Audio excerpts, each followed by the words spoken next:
Nashik road police Thane हद्दीतील गोरेवाडी परिसरातील जाधववाडी परिसरात 2 ऑक्टोबरच्या रात्री 11:15 वाजेच्या दरम्यान दांडिया खेळण्याच्या क्षुल्लक वादावरून कृष्णा दीपक ठाकरे नामक तरुणावर धारदार शस्त्राने व कोयत्याने हल्ला करण्यात आल्याने कृष्णा दीपक ठाकरे रक्ताच्या थारोळ्यात कोसळला व त्याचा जागीच मृत्यू झाल्याचे गोरेवाडी परिसरात एकच खळबळ उडाली।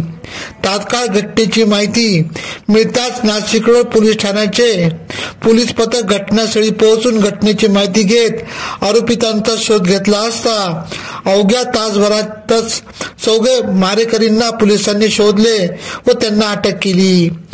मोईन शेख, चिराग उर्फ मोगली बारसे, यश बारसे, प्रकाश बारसे असे आरोपितांचे नावे असून ज्योती मनोज आहिरे यांच्या फिर्यादीवरून नाशिक रोड पोलीस ठाण्यात गुन्हा दाखल करण्यात आला असून पुढील तपास वरिष्ठांच्या मार्गदर्शनाखाली सुरू आहे। AKP न्यूज साठी ब्युरो चीफ अनवर खान पठाण, नाशिक।